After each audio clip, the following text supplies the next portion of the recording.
Hello and welcome back to the Panda Award Show. My name's Ubby, and I'm joined with my friend, my co-host, Ben, who's also our special guest for the day. How are you doing today, Ben? Man, I'm doing good. How about yourself? You know how it is. It's this podcast episode. If we hit our schedule, we're going to release it about 2 weeks before my wife gives birth, and I am excited for that. So, for me at least, I'm stressed, happy, excited, nervous, every emotion in the book all at once. Dude, you're gonna do great. It's gonna be a lot. Change all the diapers that you can. You got this. I've been told that she doesn't want to do any of those, so I might. You got this. The last episode, you got to interview me, and it was cool to talk about myself, but I want to hear more about you. We've known each other for a while, but I want to learn the story of Ben. What's the first thing in your life that just made you think, I like computers? When I think about technology, one of the earlier memories is I got a little bit in trouble because while my dad was at work, I would take apart his computers and put them back together and really just anything. So eventually they would go to yard sales and, get something that was $5 and say, okay, you can take apart that. Just don't take apart the stuff that matters. Just really old desktops and things like that. I killed some stuff too. Like one computer I left open while it was running and I dropped a nickel in it and killed the computer. Somehow it shorted the circuit board. I've seen that happen. I have anecdotes about that if you ever want to hear them one day. How did that curiosity or that creativity start to shift and morph how did it make your middle school experience or your high school experience? I think the tinkering kind of carried through anything I could take apart and figure out how it worked. I was really fortunate with the elementary school that I was at. It was pretty good. There was a car plant that had opened in the area. When we moved to our place, there was a stoplight, and that was all that there was in our town. And then a GM plant came in and kind of put us on the map. Wow, when I get to middle school, I get shifted to kind of a different area, and they weren't going to serve my house by bus. So I would have had to be drove in. So we ended up going to homeschool at that point, which was interesting. It was a lot of here's the workbooks, go do the work. And then you'd still have standardized testing. And, I did fairly well in those standardized tests and stuff. But, I feel a lot of ways it was pretty isolating. So what I'm getting out of that, though, is that you learned how to be a self-starter and able to work in silos. Right? Yeah, if I was in an interview, I think that's how I would spin that. Yeah. There's a positive spin to everything. Yeah. One cool thing I did is Radio Shack was still a thing, and they had the little starter electronics kit, and I worked through the workbook on the electronics lab. Cool. That's one thing I loved about my childhood. I think I still have one of my first electronic sets. Yeah. This one took 4D batteries, and it had a breadboard on it, and each chapter was a different project you were doing. It had little LED, or I think they were LEDs, but I don't remember exactly, but you'd kind of map things out. It was pretty cool. I want to say back then they weren't LEDs. They probably weren't. You're homeschooled. You're learning, you're a self-starter. Did you end up wanting to do more things that were curious and you started building your own stuff online, or you started creating things? That's what I hear a lot is if you have to do things, if you're learning that way, you're going to start to be, oh, what else can I learn? Yeah. So it was one of those things where we had dial-up internet, so I didn't have access to the internet all the time, but when I did, I would look up whatever I could. And one of the things that I did find was, homeschooling's a bit isolating at times, and so I was kind of cut off from the friend circles that I had before, and I found community in a site or chat room called Habbo Hotel, which you kind of have a little avatar and you make rooms, and I definitely lied on my age to get in there. I think you were supposed to be 14 or 15. I was in there, but it gave you a way to communicate with others, and obviously I was following internet safety. So I think my original identity was I was Chris from California, and I was 16, even though I was 12. Not in California. Not in California at all. But the reason I'm I'm tying that in is because one of the aspects they had were called fan sites, and they would have different things. They would there was a trading market on Habbo, which is kind of interesting, and because there was furniture and certain kind of furniture was rarer than others, and they would assign Yeah, yeah. values based on the market, and these sites would track the values week by week. Man, that brings me back to like RuneScape, Neopets, Yeah. like the markets we created. Yeah. But That was pretty cool. the other thing that these fan sites would do is they would actually have radio stations, and it would use this technology called Shoutcast, and Yeah, you I've could heard of that. you'd have teenage DJs that were like online and stuff. So, they would host like get-togethers in the Habbo like rooms, and then you'd tune into the radio and hear the person. And I actually was a DJ, which is kind of funny to say, but a DJ at like 12 or 13. I hopefully this Oh, is okay. past the statute of limitations, but I pirated Sam DJ broadcaster and became an internet DJ. Hopefully, though, you paid for WinRAR. That's the most important thing. Yeah, about that. No. It was a terrible influence at that time. So you're doing these things online. You're becoming a DJ, and that's pretty cool that you got that kind of experience early age. I think that's one of the reasons that you wanted to start this podcast, and that's something similar in a similar vein. I learned audio production when I was in grade school and Yeah. fell in love with it compared to other forms of creativity. But what are some of the skills or tools or things you use then that you feel gained or it made your skill set better that kind of carried you to the next year or 5 years down the line? Like what was the next thing after that? Yeah. So what kind of started as me DJing for other people, I became really determined to create my own fan site for whatever reason. These were full-fledged websites. These weren't like pre-builts that people were making. There was some Joomla usage. I think it was a little early for WordPress, but Joomla and Drupal were around, I Yeah. believe. But so I started figuring out how to build a website. So I went to W3 Schools, and which is kind of a free online resource even today, and I started learning how HTML worked. And to be honest, the way that I started is I kind of took an existing design and I copied it, and then I just started like making it work. Obviously I wasn't making a site from scratch. I had no Right, idea what I was doing, but I think, yeah, you gotta love templates. I think at one point I might have used Microsoft Front Page. Oh, That's a name nice. you haven't heard in a while. Yeah, I was lucky enough that I think the first website I made was in Dreamweaver, Yeah. which Was it Macromedia it Dreamweaver or was Adobe? Yeah. it was Macromedia Dreamweaver back in the day. And but yeah, that, so I kind of get my first exposure to web design or web development, if you can call it that. Like, these were pretty rough looking sites. They weren't masterpieces or Yeah. anything, but hey, I was 12, so give me a little bit of a break. I was 12. I had my fan site that I had made, and I had like this little crappy 3.5 millimeter like pencil beige microphone that I'm using. I'm sure it sounded awful. I think I know exactly the one you're talking about. Yeah. It was like it comes with a base. Yeah. Yep, you have it on a heavy base, and it just sticks up and little tiny. Yep. Yeah, that was the mic. That was the mic. Were you ever like the kid that just like you put your mouth over it and you're like, I'm sure. this is where we lose all of our subscribers and listeners. 'Cause they're like, 100%. what are these Like, people this talking guy, this 12-year-old's just like playing Panic at the Disco that he pirated on LimeWire. And about? The good old days. I think I started with Kazaa was my first one. I didn't do Napster, but Kazaa yeah. for sure. The next kind of progression is we get to high school. And I recognize this is kind of a weird place to start for a career story, but I think there's defining moments in here that like come into play. Like, Come on. Last episode I said I started in middle school, right? Like 7th grade was when I was like, yes, I like this. yeah. It's crazy how So we get to high school, and you got to think I'm kind of 3 years removed from my friends' circles, and so they have moved on and have new people, and I'm just the new kid at high school. yeah, totally understand that. So I mean, I went through something similar but very different at the same time.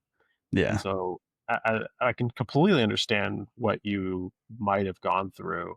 How did that how did that change your like your day-to-day desire to do things? My passions changed because my Yeah. friends group changed, and as a child you're pretty impressionable. So I'm curious how that was what was that experience was for you. Yeah. So for some reason, kid me assumed that going to high school, I needed to reinvent myself. So no Mhm. longer was I going to be the kid that was in Habbo chat rooms. And, I wasn't going to follow pro wrestling anymore. Like those were things that weren't cohesive with being a high schooler because, yeah, we're past the heyday of pro wrestling being pop culture at this point.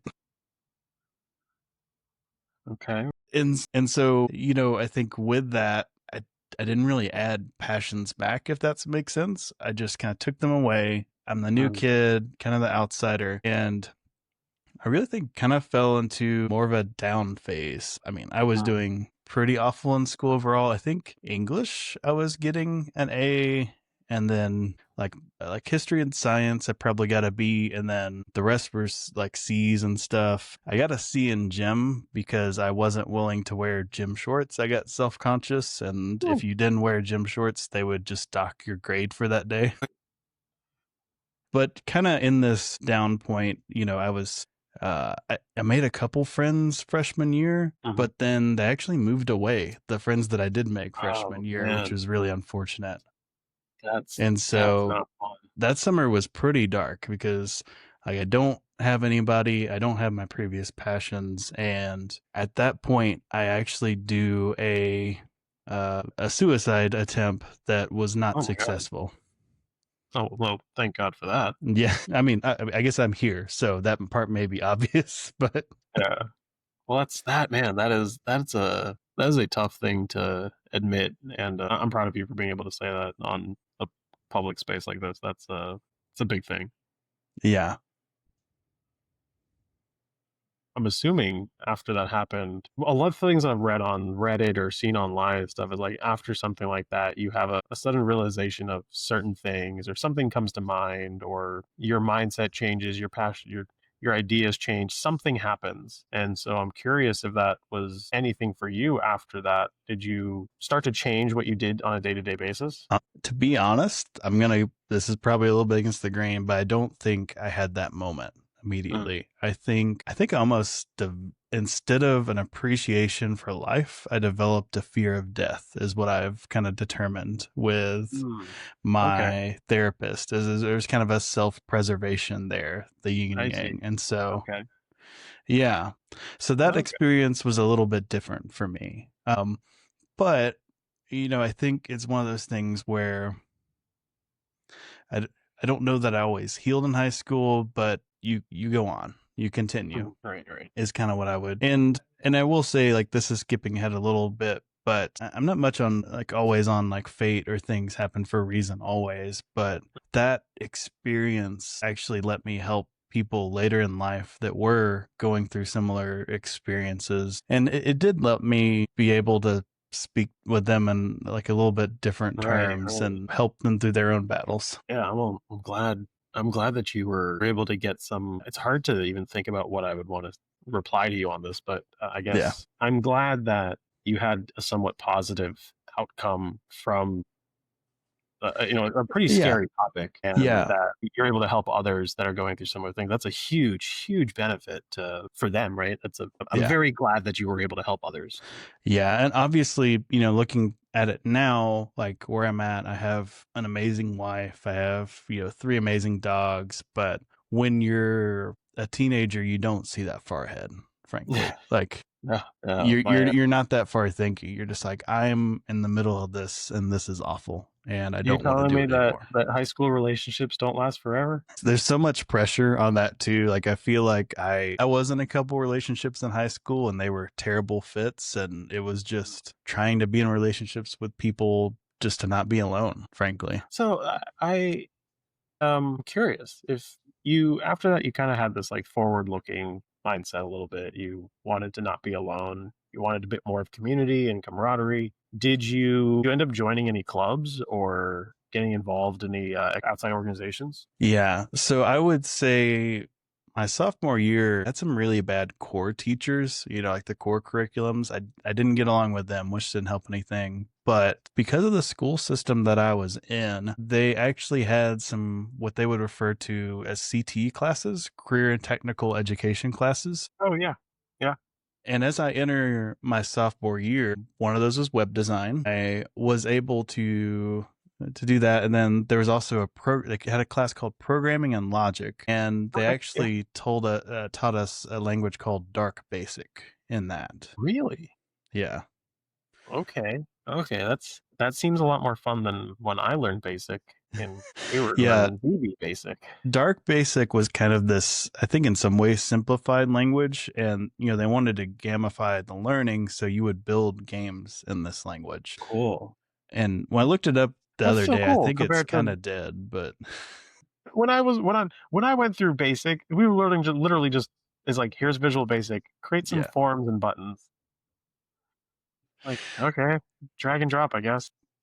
Yeah, so we're learning Dark Basic in the programming and logic class, and the other one that I caught on to was media production. And I had this idea when I was going in. I was like, well, I've used a camera before. What are they actually going to teach me? I'm going to be the hot shot and just know what to do because I've pressed record on a camera before. I had no idea what I was doing.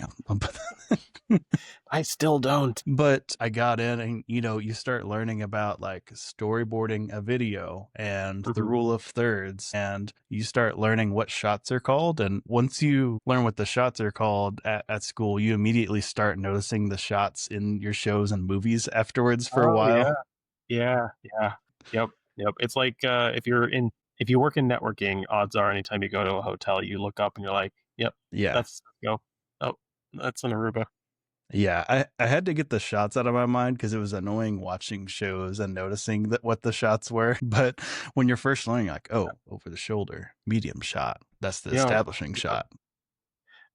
Nowadays, I worked in the marketing industry for a while at one company. I didn't work in marketing, but the company was, and now I notice product placement way too easily. Yeah. We also had cabling rodeos. Like we had a lot of XLR cables and different Oh BNC yeah. cables and stuff. And they taught us the proper way to over and under a cable so Oh like that you nice. Yep. don't like mess it up and everything. And I they would do that do to a, my Ethernet cables yeah, and my and they would USB do a cables. cabling rodeo to see like who could do it the fastest. That's awesome. I love it. So I love that you're learning design and you're taking these classes. But these are more of courses during the school day, right? They are. They would designate you on what they would call paths in high school. And there Hmm. was kind of the normal one. And then there was one called CTE. And it had different core requirements Hmm. than what a normal student would take, but it gave you the opportunity to take more technical classes. And they actually Okay, got cool. rid of it and or drastically changed it after I left. So it was something that Oh wow. wasn't there for very long. But Hmm. like one of the examples is, which I guess I kind of regret, but I probably wouldn't have had much fun in it, is I didn't have to take a foreign language. And that would come back to bite me later because most colleges want you to have a foreign language. Yeah, that's true. But I think it does a disservice to the students learning a foreign language because you're forced to do it. And like Yeah. I spent like 6 years for learning Spanish, and I still don't know it well enough. Right? Yeah. I should have just gone to Spain for 6 months. That would have been so much better. Maybe just watch some soap operas that are in Spanish. So, I love this part of your high school experience because it's really similar to mine in that we were both doing technical classes in school. I mentioned that um, I was in a PC support class, which is we didn't call it CTE, but it's exactly the same thing, just different states, different terms. I'm curious, did you do any outside like competitions with so like I did FBLA, which was Future Business Leaders of America, and that was a lot of fun. I should have mentioned a bunch of stuff about that, but I'm curious if you guys had access to programs like that at your school. We did. And I want to step back for a moment because one of the things that I do like to do is give credit to mentors. Um, I don't know if they'll ever listen to this, but Mr. Keith Steffens was my teacher in a lot of the computer programming related classes, and Matt Balzer was the media classes. Those were teachers that you could tell cared, which makes a difference. And especially Absolutely. when someone's in a darker period, knowing that someone cares can be huge. Absolutely. It is. It's amazing how you can look back and see yourself as a young adult or as an old child Yeah. and realize that you had access to these really cool things or these amazing people that wanted to see you succeed. And Yeah. at the time, you don't really treat it with the respect that it deserves. Like they go out of their way. And like I know for a fact that my PC support teacher, she didn't like me because I was pretty arrogant. Like I've mentioned this a few times. I've been told that I wasn't a nice person when I was younger, but she taught me a lot. Yeah. She opened so many doors, and I wish I maintained that relationship with her because I would love to like have a coffee, sit down 10 years later, 15 years later and be like, hey, you helped me out so much. Yeah. And I just wanted to say, so thank you to all the teachers out there that have helped students. Absolutely Yeah. huge thank you to all of you. Yeah. Even if you're too far to get a coffee, go send a message to the people that changed your lives today. If you get one takeaway from this episode, thank the people that helped you coming up. Absolutely. Absolutely. But to get back to your question, so although, okay, I'm going to do one more sidebar. I did get a little bit arrogant at one point in computer repair class because that's one that I naturally got pretty good grades in just from knowing how to take things apart. Right? And it inflates the ego so fast. It does. One of the days, the thing was to just like put together a computer. So like I slapped this thing together in no time and I'm just like chit chatting. And I made a grave error that I would learn once I turned on the computer because I was in a hurry and it would it was posting and stuff. But I pressed the power button and I turn around to talk to my peers and the computer starts smoking. Do you have any guesses what I may have done? There's a few things. I'm assuming that doesn't happen here because the power supply switch can cause some issues. I've seen forgetting to put thermal paste on the CPU. Not thermal paste.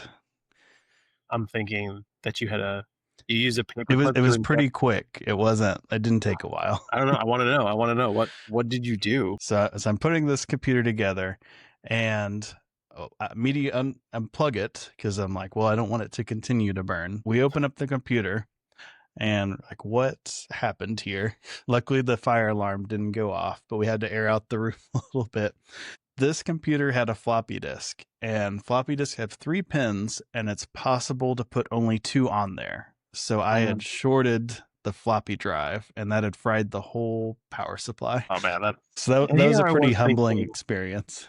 Here in my head, I was like, he had to have used a paper clip to eject a CD drive, and then he dropped the paper clip inside the computer. Nope. But, oh my God. At least power supplies are pretty cheap.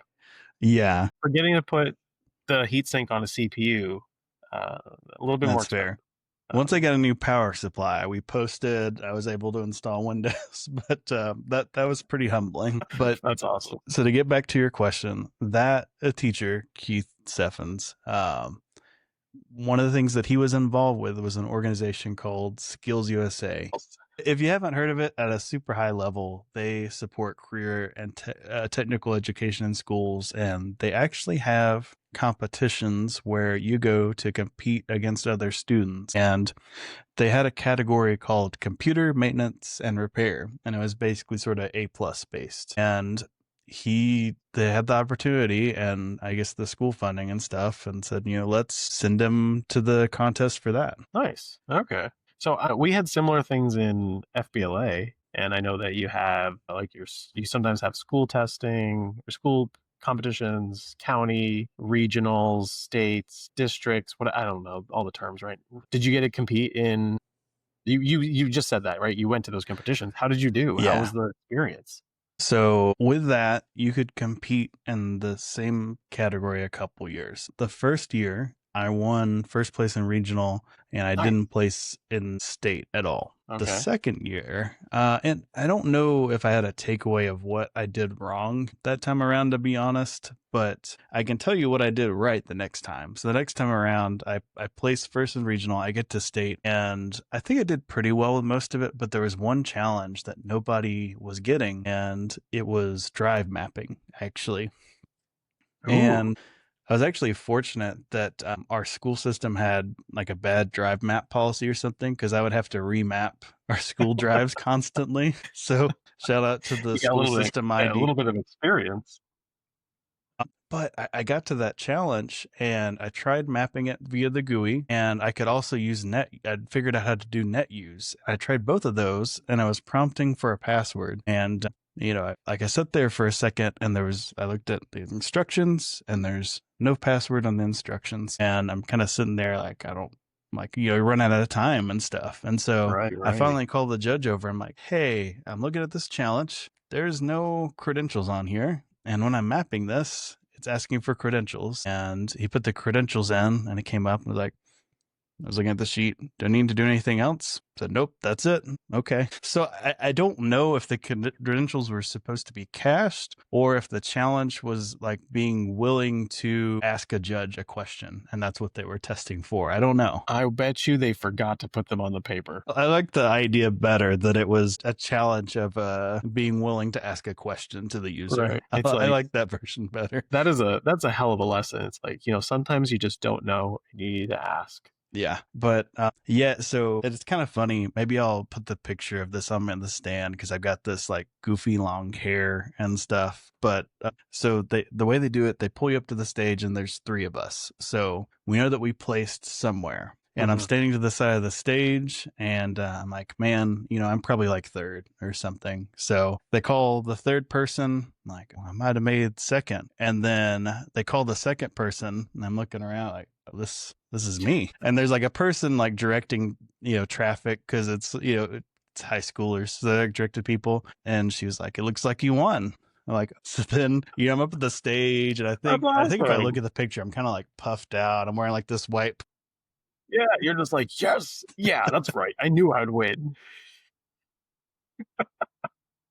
That's amazing. I love it.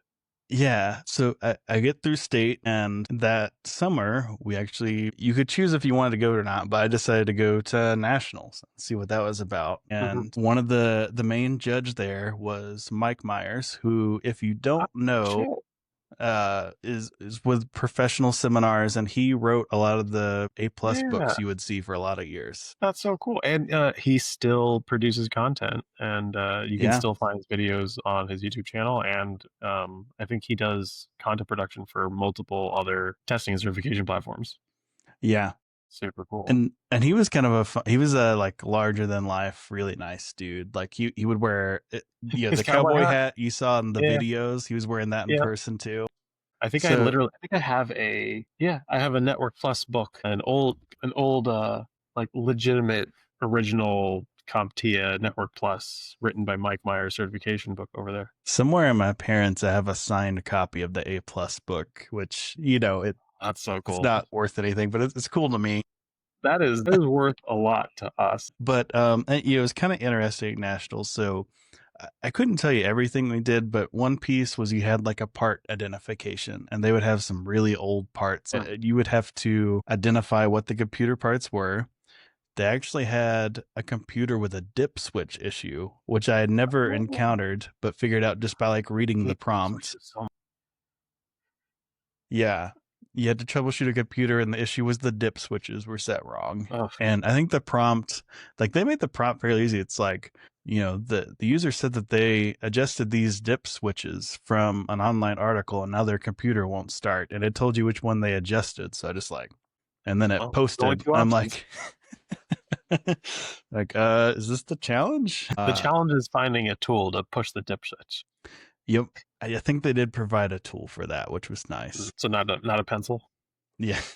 I can tell you the one that I failed at the time, I had not made many network cables, and you had to make a network cable that would pass the tester. and I failed that one for sure because I couldn't remember the order. What? A or B? You could do either, I think. It just had to pass. I learned to make cables in middle school, and now when you're middle schoolers learning to make cables, you start to like memorize the color order. And to this day, I can just like spit it out in like poof, there it is. We'll touch on this later, but I think I learned it best when I was in internal IT and I made 140 cables. And so by then I was getting it down. Yeah. This 139th failure. Yeah, finally. The cool part about that, though, is part of your score, and one thing that you got to do at nationals is you got to take the A+ test. And so during that, I passed my A+. I think I was 16 at the time. Yeah. Nice. Okay. Nice. That's awesome. Yeah. Oh, wait, you're telling me that means, did you get A+ lifetime, or was that? I missed the lifetime cut by 6 months. Oh my gosh. Okay. So I am not A+ certified today. That is long expired. That's okay. That's okay. We can re-up. GTIA, we were looking for sponsors, and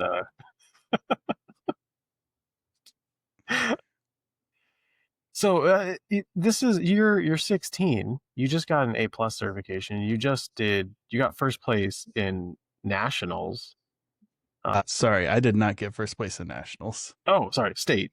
Yeah. And you competed in national, right? Yeah. But that is huge. Like that must have made you feel like you could do anything. Yeah. You know, like what was the next thing? Did you start to 16, I'm assuming you were in 10th or 11th grade. That's sophomore, junior year. Something like that. Yeah. Yeah. So you still had a couple more years of school, maybe. Yep.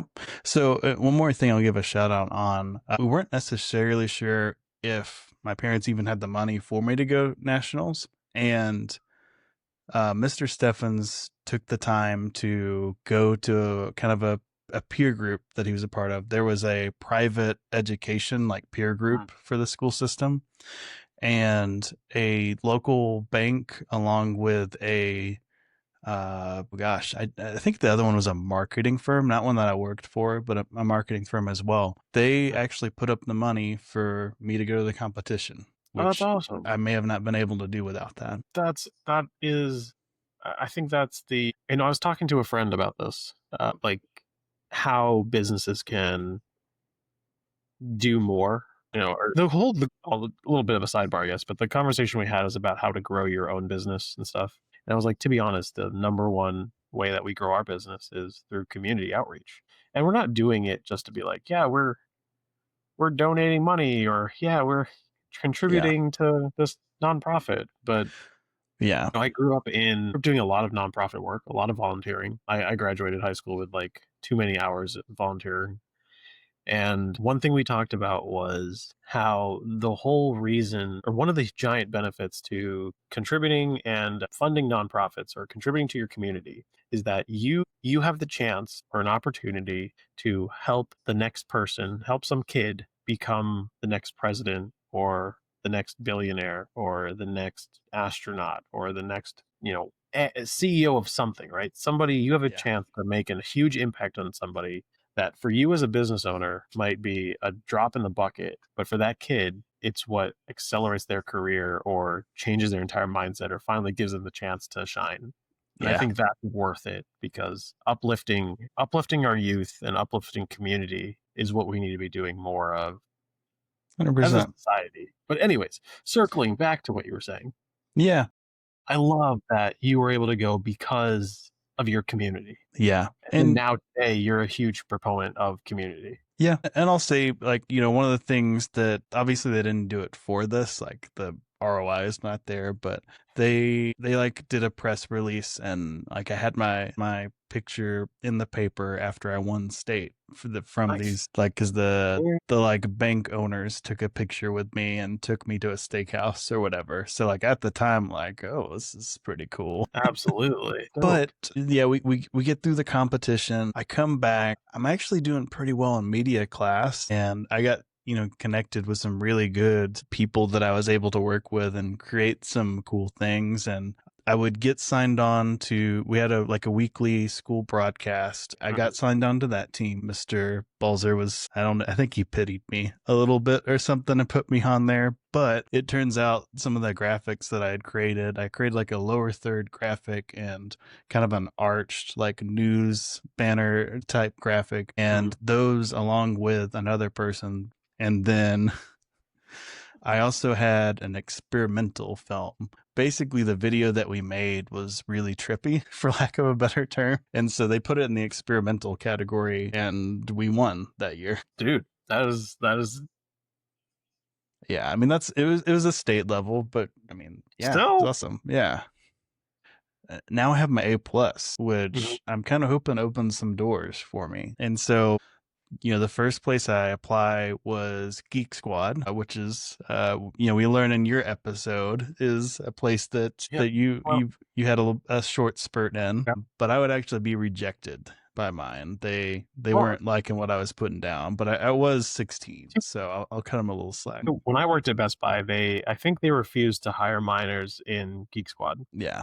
That's probably the case. I applied to some local shops and they just ghosted me for the most part. And so I actually go back to a little bit of that fan site experience in middle school, and I kind of hyper focused on WordPress sites and making them perform better, which was something that a lot of people, this is 15 years ago. So some companies barely had a website if they had one still, which is kind of wild to think about. Yellow Pages only died off like this decade.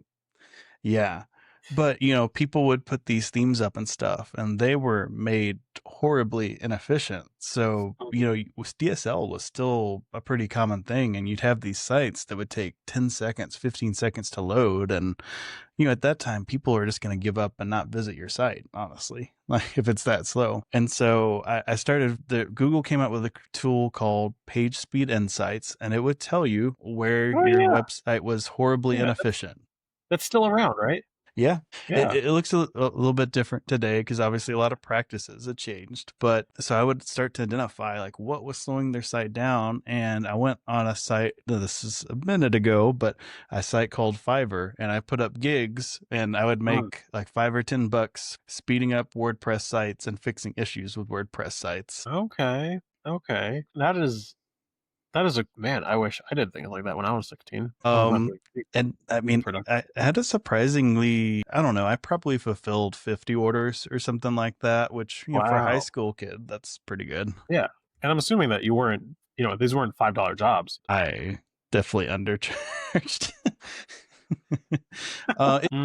Okay. But I mean, I was gaining experience from that. I was like it's like, oh, this plugin's crap. You should use this plugin.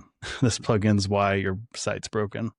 And I'm sure you learned a lot of skills beyond just simply making money, right? You learned how to communicate with clients. You learned how to, take payments, how to manage your own money, how to start to sell yourself and advertise. Yeah. You don't realize you're learning those skills when you're in high school, but it's important. And that's actually something that like SkillsUSA teaches you how to start to communicate and be a better, well, now that I think about it, all those jobs are just told how to have better employees. But to circle back a little bit, like I have the A plus now. I'm doing this WordPress stuff, but I want to find something that, I can do with this A plus thing that I have now. And I've applied to Geek Squad. I've applied to local shops, and they're not having it. So I go to my trusty pal Craigslist, and I start responding to every ad in the computer gig section that I can find. And it was like odds and ends kind of work. But one of these days, I find an ad for a company that's looking for someone. I think the requirements were like A plus. I interview, and they don't ask me my age at any point in the process. And so I submit my resume, I do the interview, and I had to send them a driver's license at one point, but they accepted me. They said, "You're hired." And so what this company did is they had the contract for HP's warranty work. You could fix printers, laptops, desktops is primarily what they did, sometimes servers. And the way it worked was kind of gig based. You would log into a portal and you would see what jobs were available that day, and it would tell you how much they were paying and stuff. And they kind of had a system where when a job first came out, it would be worth maybe $20 at the time. And then if it was on there longer, I think it would get up to a max of $40. And then different types of jobs paid different things. One of the problems is, there's actual adults on this platform making it a full-time job, and I'm just trying to part-time this thing. And so they would get the closer and better jobs before I was able to log on. So there were jobs that were pretty close to me that paid pretty well, and they would grab them. So what I primarily ended up doing there was motherboard troubleshooting, which is really weird. I'm surprised that you actually got to do troubleshooting. It was just replacements. It was mostly replacements, but you had to verify that the motherboard was actually bad. You had these are the conditions. You had a multimeter, and you would measure the voltages and make sure the power supply was good. Wow, that's different than how HP does them today. That's for sure. I'm sure. And then it was a paper sheet. The tablets weren't as common, so we had a paper sheet you had to print out that had the address and the customer name. You go on site. The first thing you have to do is call the company, and you wait on hold for hours. So I would just start getting to work while I'm waiting on hold. And these are remote places, and I had really crappy cell service. So this job did allow me to get a phone, but I had really crappy service. And so I'm using the customer's landline. I'm replacing the motherboard. I'm on hold for 60 minutes. There's a process you have to do called tattooing the motherboard that took a little bit. And yeah, so when you look at OEM licensing, the way that the OS determines that you have a valid license is through a process called tattooing the motherboard. When it's originally installed, OEMs have a tattoo on the motherboard that has the license. And so I burned this. Secret sauce. Yeah. So I burned the disk, and when you install it, you type in the serial code or the serial number, and it burns that into the motherboard to give it a valid license. Dang, that's pretty cool. I believe it's like a write once chip. You couldn't change it after it's written to once, I believe is the way that worked. Right. This isn't a physical tattoo or a physical burn. Right. I'm not bringing out a tattoo gun. It's like a digital tattoo. Right. That's pretty cool though, that I didn't know that was a thing, that you would have one-off chips that were just waiting for a code to be entered, and once it is, there you go. It's used as validation. I think the process is similar today, except USB instead of CD, but it's possible it's different now. That's been a long time ago. Wow. Okay. Yeah, but I'm mostly work like that in a while. Yeah, but I'm mostly doing these motherboard gigs because that's all I could get. They were really far away, and they took a lot of time for not a bunch more money. And they take so long. Laptop motherboard replacements 10 years ago were not fun. No, God. Laptops were hard to take apart. We would do desktop motherboard replacements too, though. That's a lot better. And honestly, I would say it was almost easier than it is today.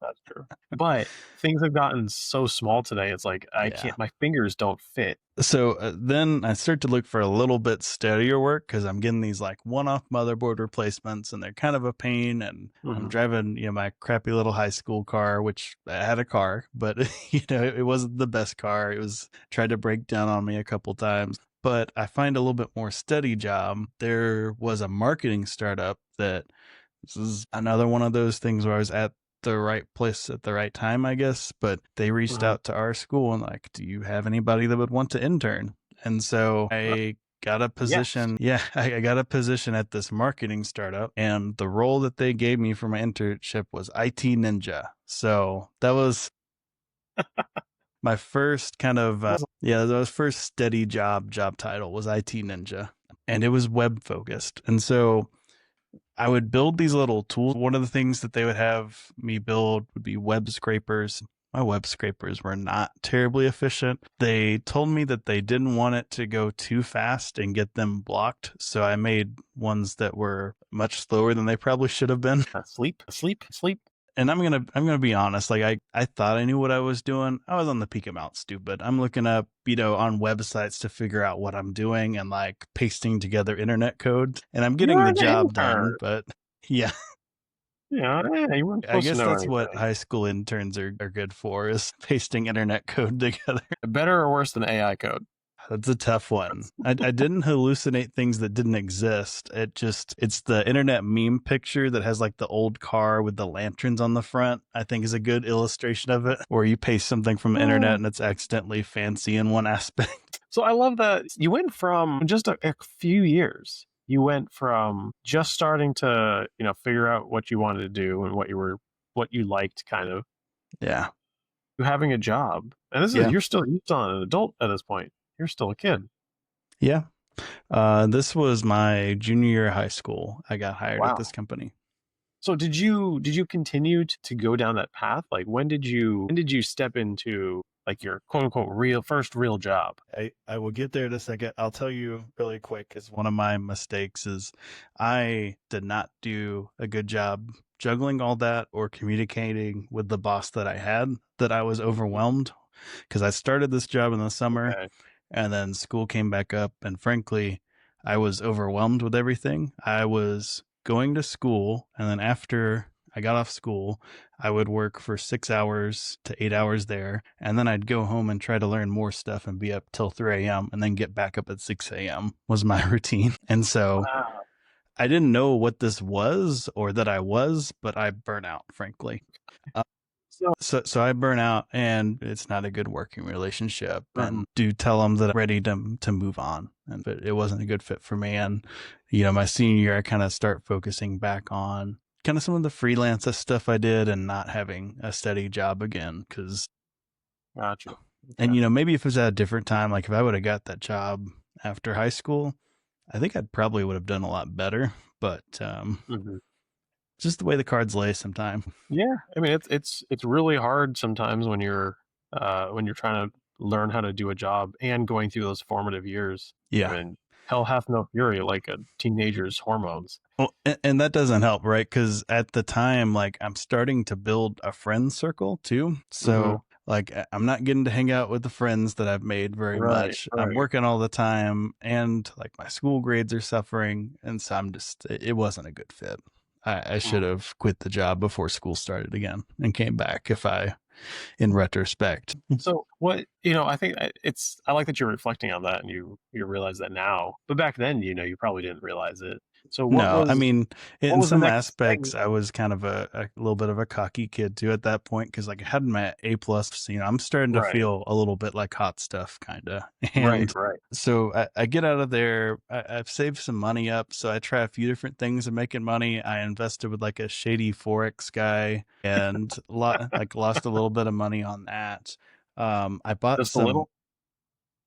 well, I didn't have a lot to lose, but for me, it was a lot of money. But we're probably talking maybe $300, which when you're in high school is quite a bit. I also got into micro niche sites. And the way this would work is these people would sell you businesses basically, and they would come up with an idea for a blog. They would build the site and the blog, rank it on Back in Google, those and sell it to you.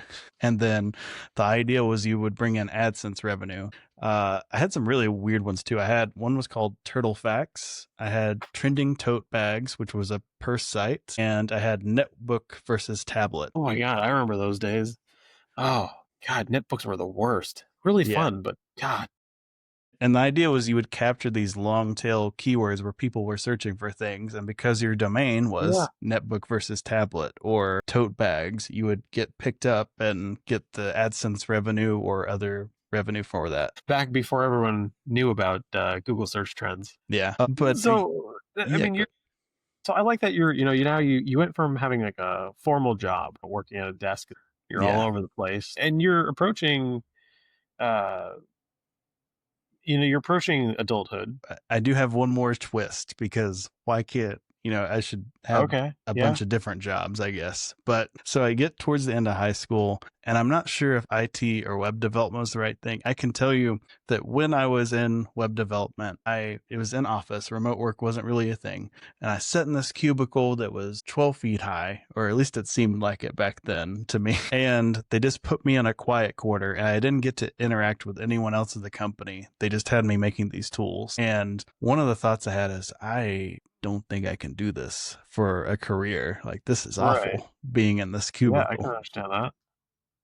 And so I took a left turn and decided to start training to be a car mechanic. What? Okay.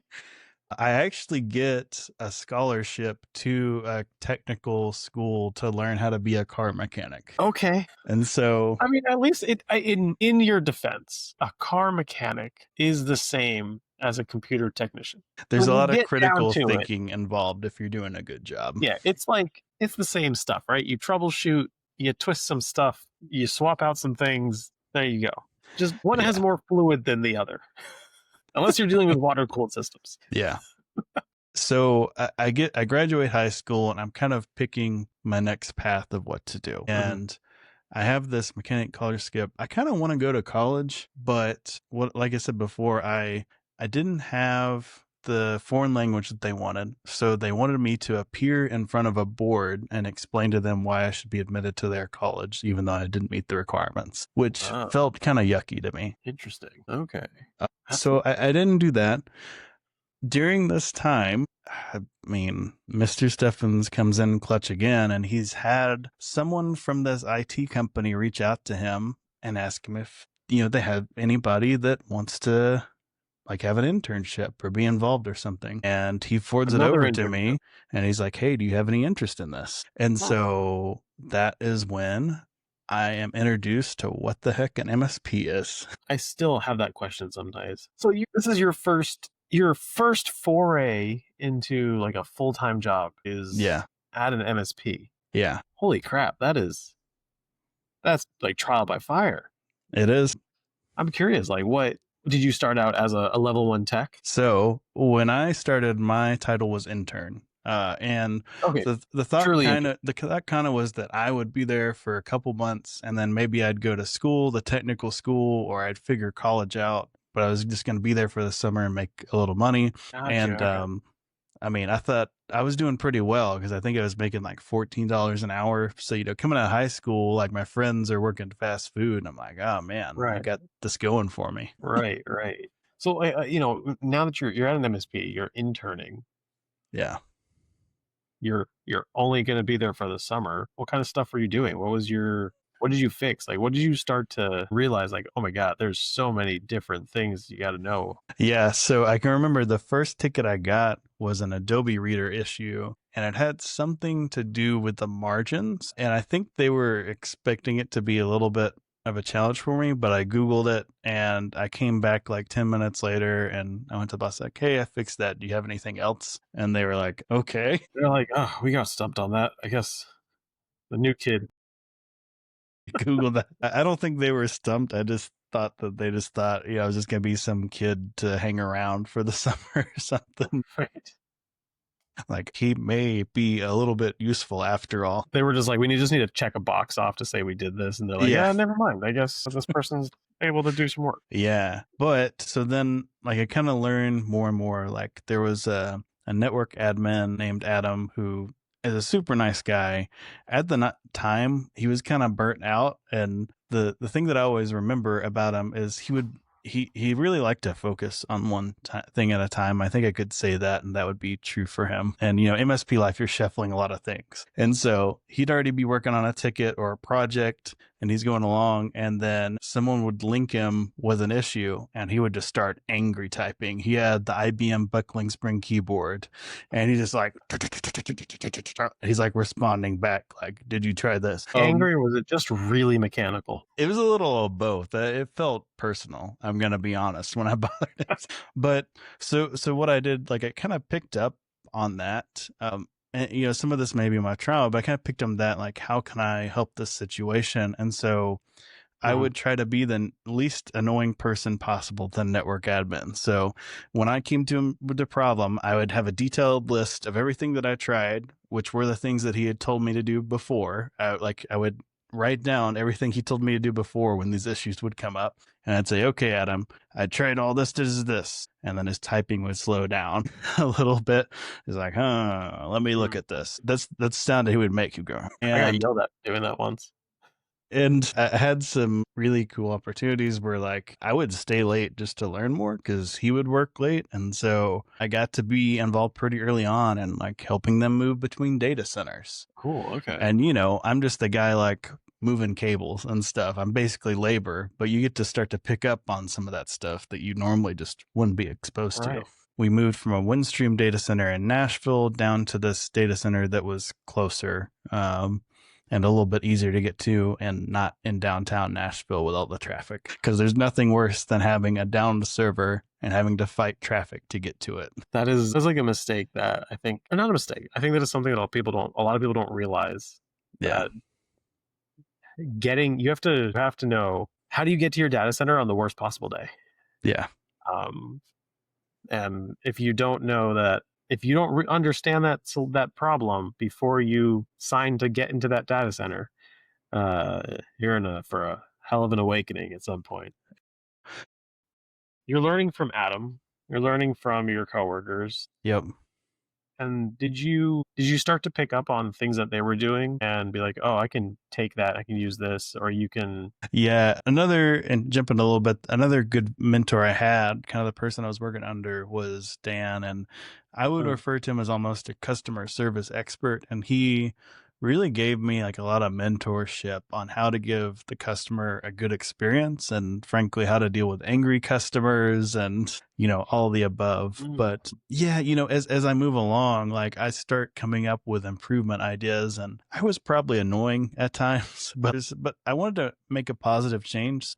I had coworkers that were getting headaches, and we had these like really obnoxious fluorescent lights, and so I wrote up a proposal to change the lights to a warmer white so people wouldn't get headaches as often. And I wrote up a proposal to buy an RF modulator, because we didn't have metrics on all the TVs that were in the screens, and we couldn't afford a computer for every TV. So my idea was to take the output from the computer, put it in an RF modulator. We already had coax running to all the TVs. They were wired for cable, and just turn to channel 3 and see the metrics across the office. What is this, elementary school all over again? That's a fun one. It did not get approved. That is still a difficult problem today. Yeah. Even with all the technology, and to make it's so much easier than it was back then, and yet it still can be a headache. Yeah. Replicating screens across an environment. So I'm probably a little annoying at times, but I'm learning along the way.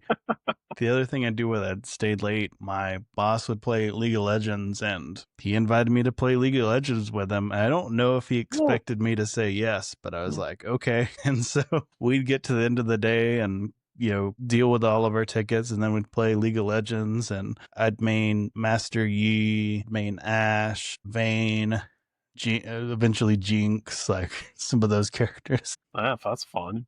Damn. So you're not only learning, you're having fun. Yeah. You're gaining more and more experience. Yeah. I can only imagine that you start to take on more roles and do more and more with your career then. I mean, you're starting to set the foundation for actually having a career in IT, especially in within the MSP industry. Yeah. So I feel like I can thank mapped network drives for a lot of points in my career, because they were involved in me winning the state competition, I think. And next thing that they would come in, the ROI on that, just learning how to map a network drive was huge, apparently. So one of the things that I would always try to do is kind of pick up things that weren't being done. And one of the things that I noticed is we had some clients with 2003 servers and just some inconsistent environments that the network drives would drop off. And we'd get daily or recurring calls sometimes from different sites to remap a network drive. And we're using VNC, so it actually took a second to connect in, because some of these clients had T1s even. So you get the call, you have to try to figure out the computer. Hopefully it's named to match the person's name. You find the computer, you click VNC, you sit there and wait for this page to load across so you can see their screen. Then you get in and try to figure out the mapped drive and what server it's on and all of this. And so we had an automation tool called LabTech, and I set off to try to figure out how to make that process a little bit smoother. And when I did the research on it, first I tried using my netuse command that helped me so much in high school in the competition, and that did not work. Do you know why that is? There was no domain? Not quite. So when you run scripts in an RMM, oftentimes they're ran at the system level. Yeah, They're that's not right. ran at the user level. So when you're doing something like mapping Ah, a network drive, it's specific to the user I profile. forgot that because I can run my scripts as the current user, and I do that quite often. But Yeah. yeah, that's completely right. You can't just do that. Yeah. And so I look up and I find this VB script on how to run a script as a current user Hmm. online. And I put that in LabTech, and now I can map network drives. So I create an automate script and I like pre-populate, I forget what they're called, but there's kind of these variables per client. And I would put the server, like the drive paths in those variables. And when you Oh ran yeah. map network drive, Was it? Was there not a domain? Like, you're not using AD for these? there was, but the map drives would fall off. I don't know. I couldn't tell you what the issue was at the time, but they would I disconnect and disappear. see what I did. I think when I had that problem, because I've done it a few times too. I think I just set them to reconfigure every login. My script did that. So the nice thing is, as my script went through, it started fixing these, so we didn't get future calls back. Nice. Okay. Yeah, Sweet. so it's So kind of a 2-for-1. you're already starting to automate things and Yeah. learn more about how to increase the efficiencies of the IT department and technical. So you're already starting to do so much to learn all this automation and Yeah. figure out how to make your job easier, how to make your clients better, happier, make the technology more efficient. Yeah. Did you then start to do more and more of that and realize that, hey, scripting is awesome? Let me start to make scripts for everything under the sun.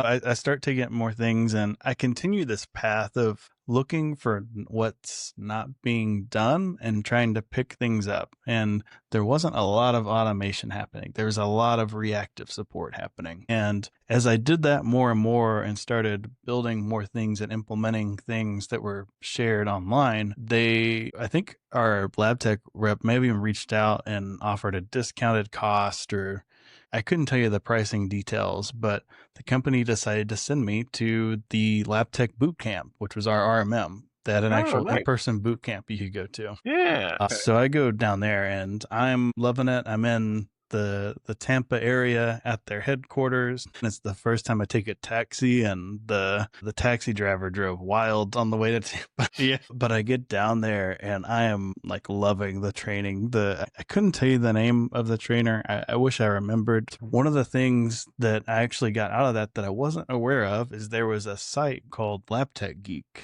that had came out. And if you're not familiar, LabTech Geek at that time was a little IRC channel. There was like Martin at ConnectWise was there. This is a really cool experience. I'm loving it. But I also, from a community aspect, I stay in touch with all the people that I go in the camp with. We still have a Facebook group today that's called LabTech Camp like 2013, and we still keep in touch with everybody from this boot camp over 10 years ago. Cool.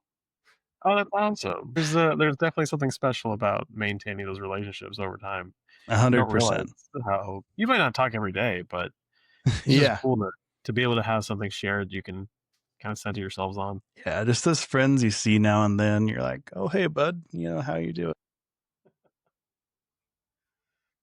Then the following year, I would get to go to Automation Nation, and that was a cool experience because I'm probably one of the That's also younger. run by ConnectWise, right? Yeah.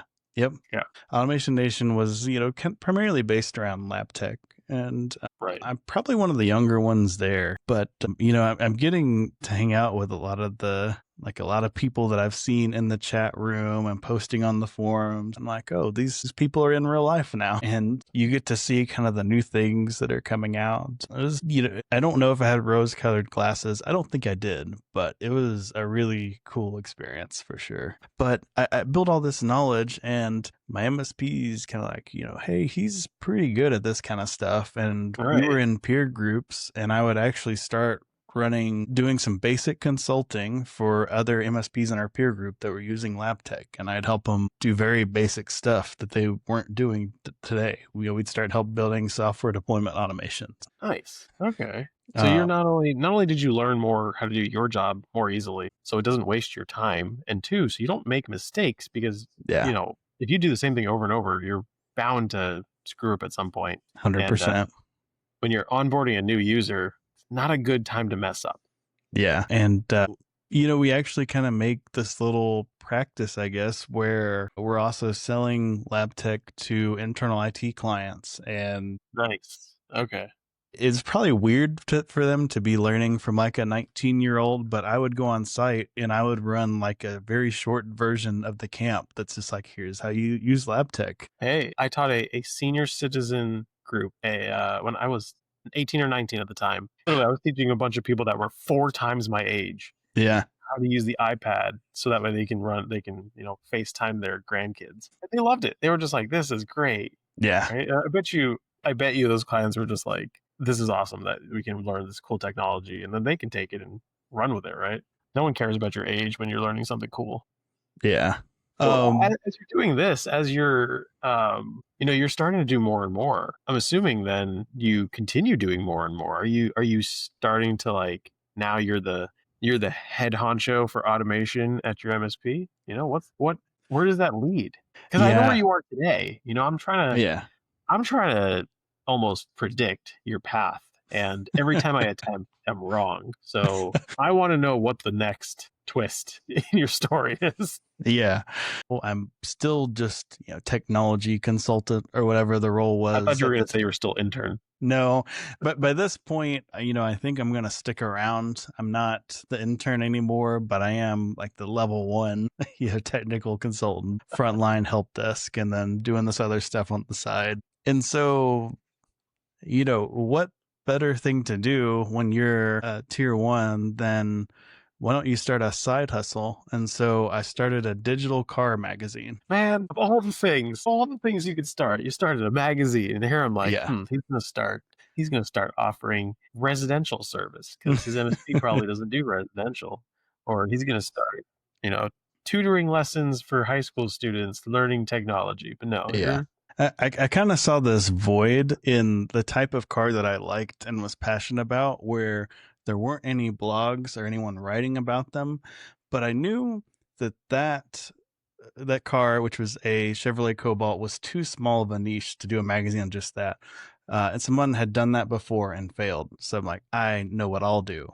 The name of the engine is Ecotech. It's an Ecotech engine. And so I will create Ecotech magazine. And because that encompasses more than one car model, that will be my key to success. And I do a little bit of guerrilla sign-up marketing here. So what I did is I joined all the Facebook groups related to these cars that had these engines. And I would message the owners and I would say, hey, 1, do you want to be involved in it? 2, can I share it in your group? I wouldn't post it without asking permission, but everyone said yes. Nice. Okay. And so I grabbed a group of writers that were different group owners and and they would write the articles for the magazines. And if you look on my LinkedIn, I have a digital copy of that the first magazine that we put out. Okay. So I wrote a couple articles. We had articles from different people. And then I paid someone on Fiverr to put the magazine design together. And then giving back to the next Fiverr person.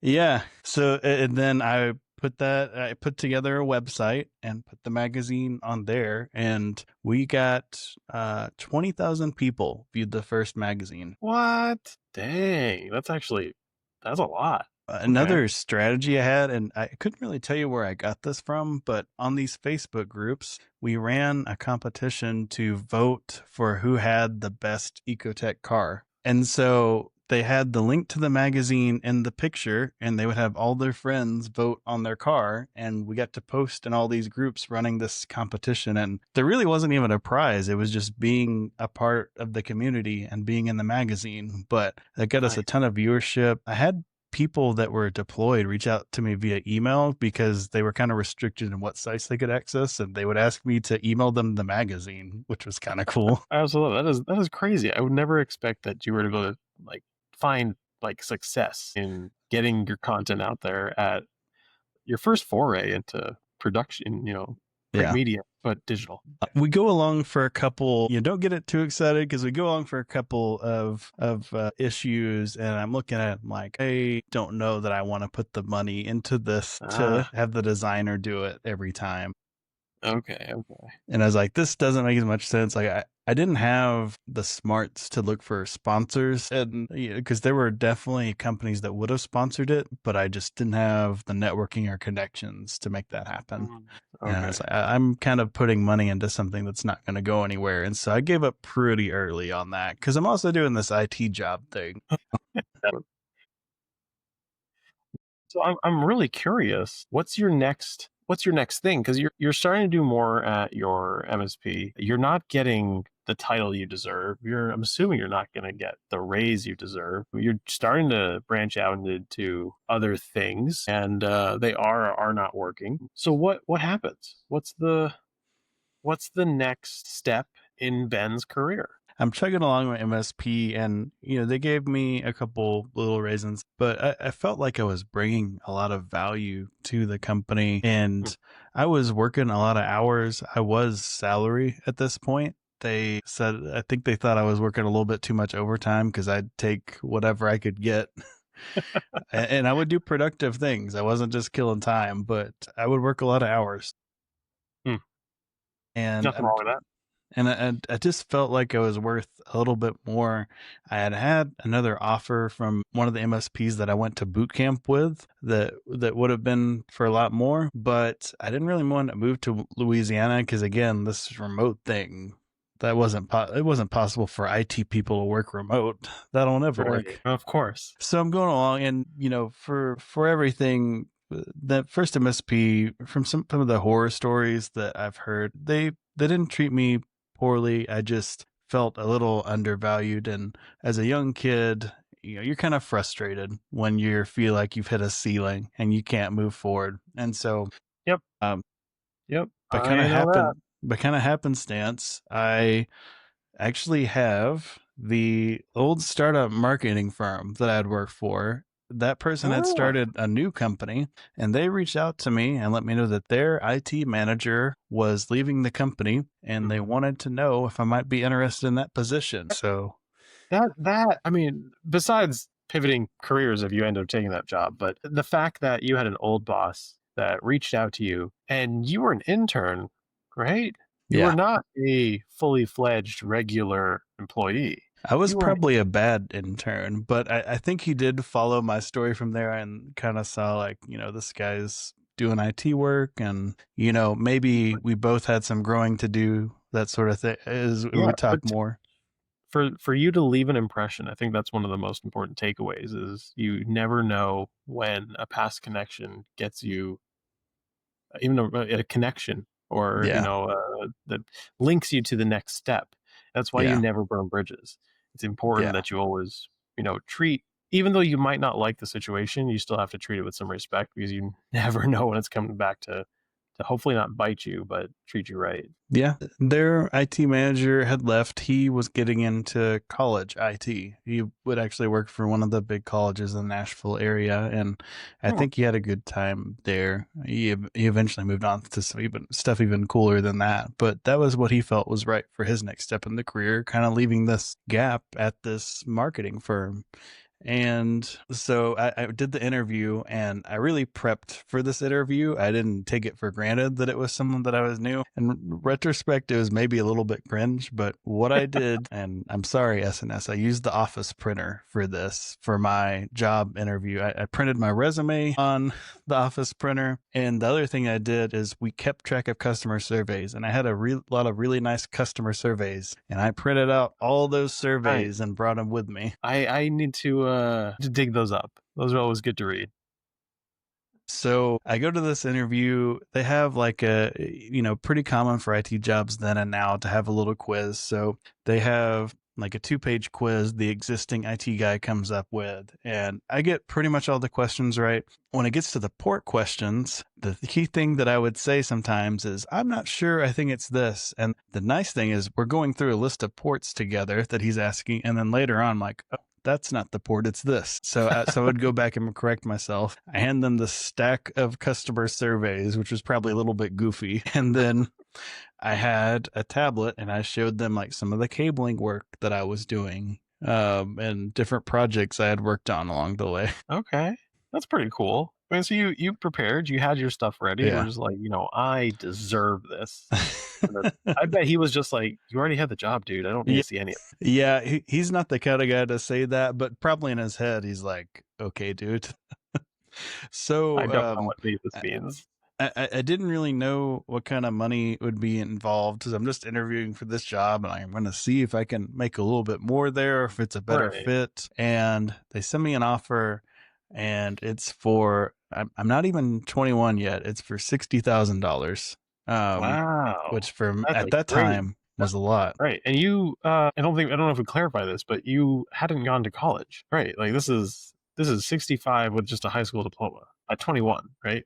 I think when I was I 21, I wasn't was even making 21. not even I 20. started the job right before I turned 21. When I was 20, almost 21, I was making 23,000 a year at a full-time job. Yeah. It wasn't full-time a year, like it was a whole thing. It's not like I was underpaid, but Yeah. the number of days I worked, yeah, you didn't get too much money out of it. Yeah. But that is amazing. 65K. I 21. don't know if this was a rude move. Well, so the way they had it laid out is it was 60,000, and then if you stayed for 3 months, you get a $5,000 signing bonus, which Gotcha. was pretty Okay. attractive to me to get like this pile of cash dumped on me. Yeah. Yeah. One time, easy. Buy myself a new computer. Yeah. But, I really wanted to be loyal to the MSP that had given me much. And so I can't tell if this was a rude or smart thing to do, but I was transparent with them. I blacked out the company name and I took the offer back to them. And I was like, hey, this is the offer that I have. Do you think we could meet in the middle on this somewhere? Because I wanted to give them the chance. Like I would have liked to continue my career there. Is actually going to be less money. On the Uh, flip side, Less yeah, than you were currently making, or less than the no, offer? less than the offer. Okay. It was But you probably told them to meet them in the middle. yeah. So this new offer was like 15,000 more than I was making, and they came up, I think, like 2,000. But there was the potential for commission. I'll give them that. Right. There was a Sure. potential for commission. Okay. If I go to the flip side, this other company that's going to offer me more, offer me a signing bonus. They said in their culture, we just want you to come to work in a t-shirt and jeans. So your current outfit. Yeah. So, as a 20-year-old, you're like, well, Yes. I want to be comfortable in my own skin. I don't want to like be someone Right. I'm not and feel fake. Yeah. Like, yeah. And so Okay. I put a lot of thought to it, and I ended up going for this IT manager position. And, the first thing that people listening out there, if you get a good raise, the first thing you should do is keep your existing budget and not spend extra money. You should keep spending what you're worth spending and save the rest. Keep your lifestyle what your former income Yeah. was. Yeah. Don't do what I did, which was take my signing bonus and go buy a car. But getting back to this, so I go with the IT manager position. Nice. And Okay. Okay. it was tough to say goodbye to these people that had kind of helped me get started, but I knew it was time to not get stagnant and to do something different. I felt like it was a little bit undervalued for what I was bringing to the table. Some of the projects that I do while I'm there, when I get there, their firewall's crashing all the time. They had a little watch guard. Their access point was overheating because they were in a metal building and it was on the ceiling of the metal building, which gets Oof. really hot in the summer. No. Their server If they have a closets. metal building, that typically means the ceiling height's pretty high. It is. So it's a bad experience that they're getting from Wi-Fi and the Yeah. network. Okay. So their server cloud that's overheating. So I put together proposals for all this, and I say, and this is the first time I'm doing more like network proposals and stuff like that. But I'm like, here's what your options are, and we put in my firewall option, and suddenly the firewall stops crashing. We put in more access points in spots that aren't the metal roof, and the Wi-Fi experience improved. Who They grow pretty rapidly. We moved to a new office, and I Nice. actually helped with that build out in determining like where we're going to have Wi-Fi access points, where we're going to have computer drops, and how many. And they Hmm. cheap out a little bit on the help, and they kind of hired this group that primarily does AV kind of stuff, and they were Okay. paying them hourly. And this was like a bonus deal because they got the contract to do the boss's house, to do the Mhm. AV for his house, and they're just doing a Okay. favor by helping with Yeah, this network yeah. cabling at the office. I'm familiar with that. That's happened. So they were kind of hard to get scheduled. Like I'd be like, "Hey guys, when are you going to come out and finish up this project? Because we have like a moving date Right, right. approaching. The cabling has to go in, and we have these moving dates approaching." And we actually end up in a situation when a little bit of foresight before when I was talking about network cripping. I end up terminating over 100 runs, and me and the financial control and I end up like it The becomes like crunch. controller? Yeah, That's fun. he was a little I love Brian. He would have quotes like he wouldn't do something right, and he'd say, "Well, that's future Brian problems." It was kind of his like he was related to the owner, and he would do catch-all stuff, kind of like I like to do. Like there was something that needed to be done, even if it Mhm. wasn't in his job description, he was going to help do it. And so we were on a crunch, and so it's Brian and I at like 8 p.m. on a weekday, and we're running network cables, and we had a concrete masonry drill because they core drilled the concrete, and we're running network cables under the concrete. Oof. We're Okay. putting in anchored with eye hooks, and we're running them back to the network closet, and then we're crimping them. And during this process, he dislocates his shoulder. Oh, no. Because if you haven't used a masonry drill like this and you're going into the concrete, it can catch rebar Yeah. or other like supporting materials, and it will crank your shoulder. Mhm. I, And at first, he doesn't tell me what's going on. So he's just like in pain. I'm like, "What's going on, buddy? Did you like tap your arm against a vent or something?" And he doesn't tell me. He just like walks out of the room, and I'm like, "You okay?" And he like goes, and I don't know if he like apparently this has happened before to him. I don't know if he like yeah, slams his shoulder into the wall or something, but he pops it back in place and continues working. God damn. What the? We had a deadline. We had 100 drops to Oh my hook up. God. Jeez. Okay, first off, if you're going to be drilling your concrete, especially poured concrete, you got to get an SDS drill and you got Yep. to use the That's divots that we have, did have that. We had that okay, going for us. and you have to use the carbide tip bits that are designed to go through rebar. I don't know if we had that going for us. Okay. And I, we probably the should last have time, had respirator masks on, and we didn't. So we probably got like asbestos concrete or something that's going to we're going to have affect me. silicosis. Is that how you say Yeah, I that? think so. Yeah. Yep. Yeah. Yeah, we just had like concrete dust in our nose. It was not great. Anyways, enough of that twist. And then I guess so we pull it off through the pure effort of the controller and I just getting My things God, done. We talk about being a hero. I mean, control is like this. This is, I mean, they may as well be the CFO. Like, we're yeah. gonna have cost overruns. We can't afford them. We got to get this done. The last quick bit on them is we end up setting up an event venue, and we hosted Nash Cocktail, which is kind of a networking event, and I would help kind of run the technology on those events for a little bit. Oh, cool. That's awesome.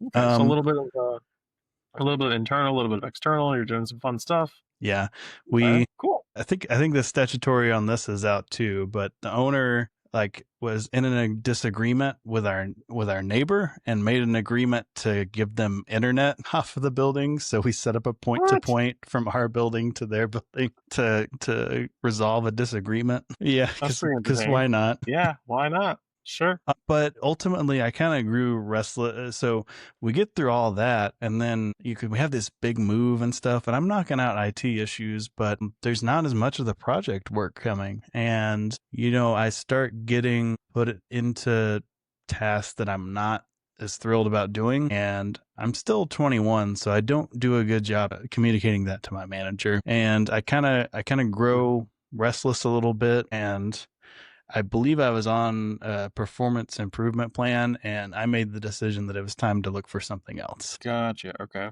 And again, that's, I'm a younger guy. I could have handled things better looking back, but We always can. so I ended up interviewing at a few spots. Interviewed with a company that was based out of Atlanta and would have actually been a remote position, but they wanted me to drive to Atlanta on a pretty regular basis. And I didn't think that wasn't the best fit, but I went through some of the interview process. One of the people I work with at Rewst now actually ended up working for him, and it sounds like I possibly dodged a bullet there. So maybe things worked out after all. But ultimately, the company that I was supporting as an IT manager, they determined that maybe they don't need a full-time IT person anymore, and I make a referral to my old MSP and kind of connect the two of those guys together. And like, hey, maybe this is a fit for everybody here. And in talks with them, the owner kind of said, we go for lunch, kind of talking this client over. He's like, funny enough, the person that we replaced you with is leaving our company. Do you want your spot back? And we'll pay you more than what you're making than you were making your IT role. Look at that. Okay. Yeah. So I come back to the MSP that I was working with at a wage that was more of what I was looking for. Nice. Okay. So you're finally, and you're still in your early 20s.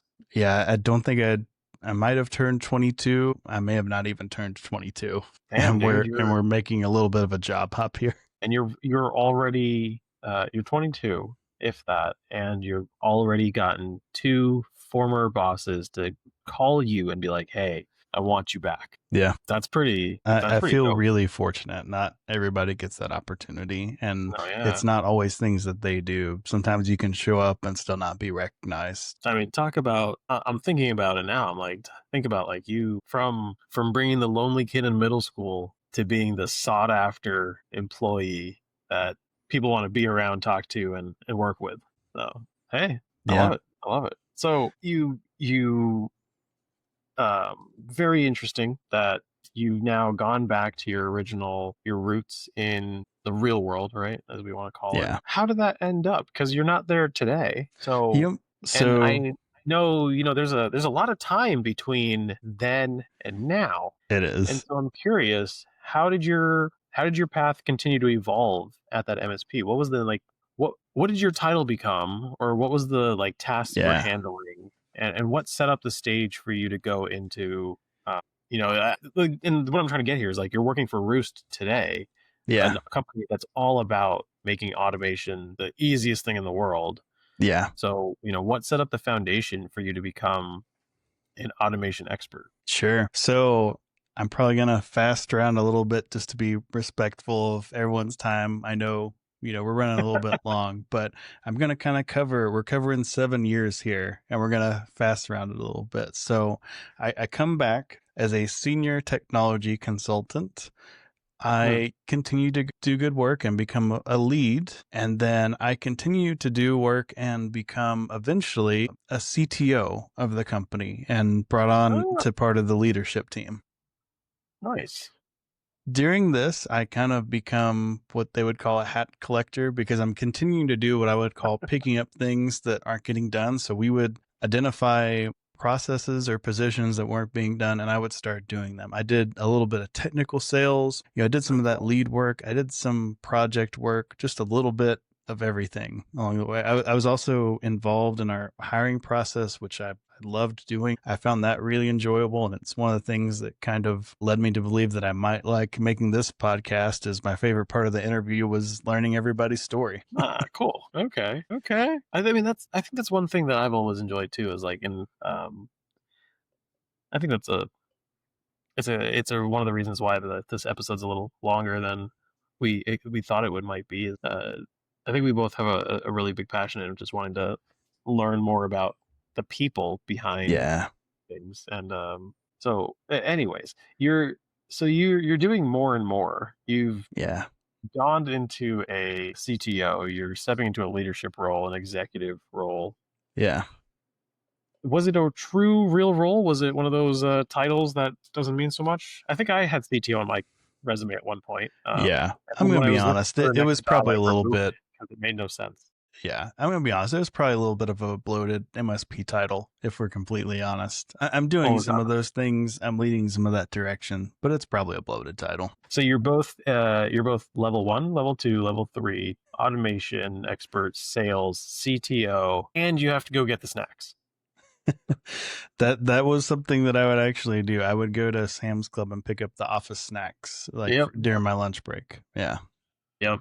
Yep. Those Costco runs were my favorite days. But I'm skipping one little bit that I'll show appreciation for. Before I get to CTO, one of the things that I do is I run across, I'm running across in my automations this little site called CyberDrain. Oh, let's go, Kelvin. Yeah, is this random Netherlands guy is posting all these cool PowerShell scripts that I'm getting a lot of value of, and Yeah. he comes out with this CTF that I'm aware of, and I missed the first one. By the time I saw it, it was over. I kind of bookmarked this and follow this, and I know I'm gonna do the next one. So I think the second one is the one that I'm involved with, and it fell on a week that I was on vacation already, which didn't thrill my wife, I don't think, but I spent some of my vacation hammering my head with this competition. Super high level. CTF is capture the flag. The cyber drain one is more sysadmin or MSP based. So you get to interact with issues that real MSPs have had and just learn more. And I got which differs from most CTFs, which are cybersecurity based. Yeah. So it's rare to find ones that are general IT or sysadmin based. Yeah. And I would get so much value out of these because some of it I already knew, but other aspects, one of the challenges was a SQL cluster. And I had never had to dealt with a SQL cluster before. And it was an issue where I'm going to use the wrong term here, but the database kind of corrupted because one of the cluster hosts went offline. And the idea of the challenge was to make you aware that that's a thing that could happen in part. But because I was able to complete that challenge, when we had a potential client come on board that had that issue, I was able to fix it from just practicing it in this safe environment. So you're telling me that a CTF actually taught you a real world skill that you actually Absolutely essentially do the exact same thing. It's important to have safe places to learn. And as MSPs and IT companies, we don't always get our employees safe places to learn. And the CyberDrain CTF is one of those places that you can learn safely. 100%. I'm annoyed that I missed the everyone that he's run, and I want to do one next time he does it. My career would not be where it is today if it weren't for the CyberDrain CTF. It's one of the most frustrating experiences you'll ever go through, and it'll be one of the most rewarding things that you can do. Anything designed by Kelvin. He can be a bit sadistic at times too. Like he thrives on the suffering of the contestants. But I was fortunate in the 4 that I competed with to place top 5 in the 4 that I competed with. Nice. I mean, frankly, I leveraged that with my existing MSP at times as I would get that CTO title, as a way of like, look, I'm participating in community and I'm really putting myself out there and trying to better myself. That's awesome, dude. So, you and I we could talk about this all day. I absolutely love. I've participated in a number of CTFs, and some cool things out there. But it's how did participating in the CTF, starting to collect those hats, starting to do like not only are you taking on more role and responsibilities, your role is expanding, you have more responsibilities. You're starting to realize that you have a really strong technical acumen. You're getting better at fixing computers, resolving network issues, and not just that, but extrapolating information from a business need into what the true problem is from a technical perspective, or translating technical into business. Mm-hmm. And you're working at a pretty decently sized MSP. How is that starting to shape what you're dealing with and who you're working with? And you guys are getting bigger clients or, more sensitive clients. You're dealing with industries that might be complicated in nature and they're almost one-offs, there's some stuff out there, and I'm curious what you guys saw or what you ended up dealing with.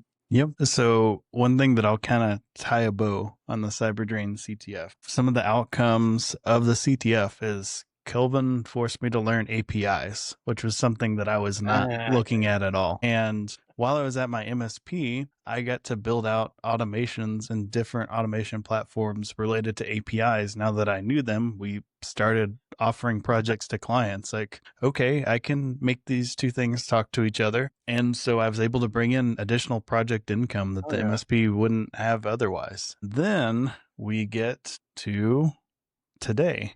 And because I took on those API projects, because I participated in the CyberDrain CTF and learned APIs, I saw a job opening at Rewst, which was this company that I had been watching for a while. And they were looking for a rock team member, and I applied to that. And I was very fortunate enough to be hired. Dude, it's crazy how you started your career at an MSP. You did a bunch of stuff. You did things that made no sense. You did things that failed. You left the MSP. You came back to the MSP. You're still in the managed services market. You're still doing outsourced IT. And then on a whim almost, it feels like you see the job, you apply for the job, you get the job, and you are now working for, one of the top vendors in the MSP space.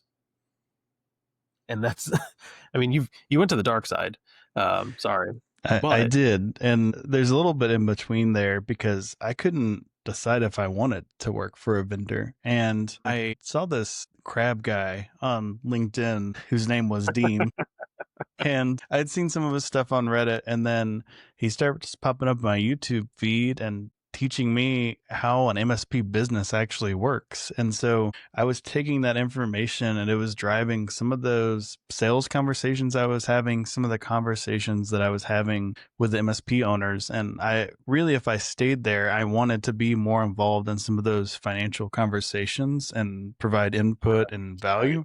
And that wasn't something that I think, were ready for, and that's okay too. They don't owe me anything. They treated me really well, but I kind of built this relationship through commenting on this crab guy's channel, and I DM'd it. I'm like, Dean, you said this term. What does this term mean? And that's how our conversation started. And he's been kind enough to check on me, and I still like to follow his videos and stuff. But when I was considering the decision, I was like, Dean, because he's a guy who is kind enough to tell you the truth. That's not something that you always get, is someone who's kind enough to tell you the truth. It may not be the truth that you want, but he'll tell you his honest opinion. I will say, as brash as Dean can be, he is by far one of the most honest, straightforward, no bullshit people in the industry. Like, I mean, the guy, he has done so much. I can't wait to talk to him and be like, you need to be on this show. Like, we want to hear your story, because I still don't understand how he did what he did. Yeah, we'll have to find that out.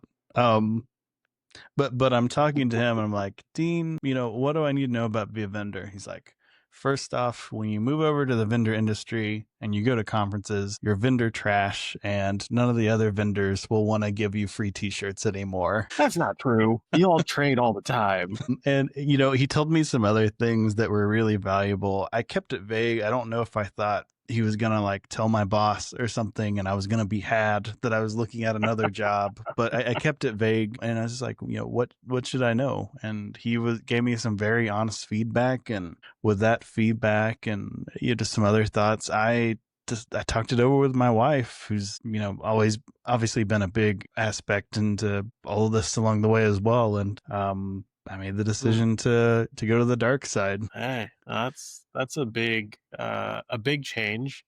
I'd say it's probably a little bit less stressful too, right? Not dealing with client facing necessarily. There's still stress, but a different kind of stress. You work your brain in different ways. Yeah. Rewst is kind of a unique situation. I think there's vendors where perhaps that could be true. With Rewst, we interact with MSPs, which in themselves deal with a diverse range of products. And we're helping them automate their diverse range of products, and nobody has the same stack. And like, some people have the same stack, but they don't at the same time. So when you talk about breadth at an MSP, when you're working at Rewst in the supports position, you really have to have breadth, because you're dealing with whatever software, and you have to really put your critical thinking cap on and to work through these issues because they're kind of all over the place. We support so many integrations. We have custom integrations. So if we don't have an integration, you can integrate whatever you like that has an API for the most part. That's, as someone that's trying to do some basic automation, I don't have enough need where Rewst might be useful for my company yet. But having seen what you guys do and have the number of integrations you have built in, my God, is it complicated? Even the stuff that's not complicated, companies change their APIs like on a Yeah. whim. It's just like, we're gonna change the name of this variable. Why? Yeah. Why does it need to change? And that's some of the value of Rewst is having a group of MSPs that are doing the same things, and we're taking care of some of those changes for you. There's nothing against the MSPs that want to use Power Automate, Innovating. There's room for more than one tool in the market to do the right job, but you gain a lot of value by some of the work that we're doing for you and just some of the flexibility. I will say I've worked with a few automation companies out there. There's one really popular one. I'm not going to name drop, but if you are doing anything custom at all, they're like, we don't know. We're not. Yeah. Because it's custom, we don't know. And I'm like, what do you mean you don't know? I need the logs. Like, I just need you to help me figure out because I'm blind to the issue. And yet when working with you guys, you're like, okay, well, let's get technical. Let's figure this out. Let's solve the problem. It's a choose your own adventure. Yeah. It reminds me of the golden days of lab tech where it's this open world where you can build whatever you need to build. So that really piques my interest there. Are there any cool things you've done at Rewst so far that you're allowed to say that, we're working on Skynet. We're not quite there yet. But so when I came in, I continued my tradition of trying to pick up some things that maybe weren't where they should have. So the first thing that I started doing was documenting, and they did have documentation, but I brought in even more documentation. And every time I would ask a question, I tried to not ask it twice. I would create a document in our internal KB whenever I asked a question. I made sure that it was somewhere. And so I kind of improved some of our internal documentation. I was able to bring in some of my MSP experience. We have a wide range of really sharp guys, and some of them have developer backgrounds even on our support team. We have a diverse set. Yeah. That's cool. So, I mean, not only do you have to fix the problems, but you actually know how to. Yeah. And almost every aspect of the pipeline there. That's super cool. There's been situations where even I have given a vendor advice on how to improve something, which, I mean, 5 years ago, I didn't know much, but now looking at more APIs, like, hey, it would be better if you did this. Right. Cool. And then keeping along those lines, I kind of latched on to some things that maybe, not everyone was adopting, that there were still earlier things. So one of those things was App Builder. And I've kind of worked to skill up the team, but early on it was an alpha product that, was still early and not everyone was trained up on it. And so I grabbed that and, kind of went after it and learned how it worked. My first project was I made a MySpace page, like recreated my one from back in the day in it. And then I've just kind of learned more about that and trained up people. And I've had a lot of great conversations with Rewst customers and kind of being in some cases their first touch point on App Builder and learning it, which has been very rewarding when people come back and they've built cool things. That's super cool because you wet their tongue and then, or no, that's not the phrase. They wet their beak and then they learn so much after that. They go with full forward and I love it when you do the smallest things. They seem like the smallest things, and then all of a sudden that person just takes it and runs with it. Super cool to see. 100%. Yeah. I mean, I'm giving them in some cases these intro calls and they really run with them and make these amazing sites. It always impresses me when I see them a month later presenting on the open mic and like, oh, they made that. That's so cool to see. And that kind of brings me to this other bit. The other bit that I latched on was custom integrations, because I was thinking how powerful it is to be able to integrate with all these solutions that maybe we don't have an integration for, but the MSP still use it and has an API. Right. And so sometimes vendors don't have the best API documentation. And so I kind of learned I kind of learned the quirks around what some of those issues were in their schemas. And I built a tool for myself at first, maybe a little bit selfishly, called Schema Doctor, and it would fix these common issues. And I would start fixing these schemas that the clients would come to me with. It's like, hey, this schema's not working right. And I'd put it in and it would come back and it would work. And so then I shared it with the internal team, and they start using, the other Rock members and other members of Rewst. And they're like, this is pretty nice, actually. Like, this fixes a lot of the issues. It's amazing how simple. You automated your automation. Wow. It's had a huge impact. I've iterated on it. I released on LinkedIn. I get surprising, it's kind of funny. It's grown to the point where I hear about people discussing Schema Doctor, and they're people that I've never mentioned it to. So it gets passed around the community as this tool to help out, which is really rewarding, actually. That's awesome, dude. You're doing so much to further the efficiencies of technicians and MSPs in general, right? Yeah. It is such a cool thing to see how not only are you affecting your clients and your customers, how you're trying to improve the processes internally so everybody can improve and do a better job. You show so much value, and you keep showing value and giving back. It's really awesome to hear your story and see how you've done so much with so many changes and twists. Times. Yeah. I guess at a high level, though, I mean, that's my story. Yeah, dude, these days, I'm about to release a new version of Schema Doctor that's going to be a little bit better still. You'll see me on the open mics now and then for Rewst. I'm working on a training class that's kind of in progress about basic scripting for people that are just starting out in the industry. Okay. And you'll find me here on this podcast too in the coming weeks. Nice. It's crazy how when you start to educate, you start to give back, you start to do more of the uplifting, and you just can't stop. Yeah.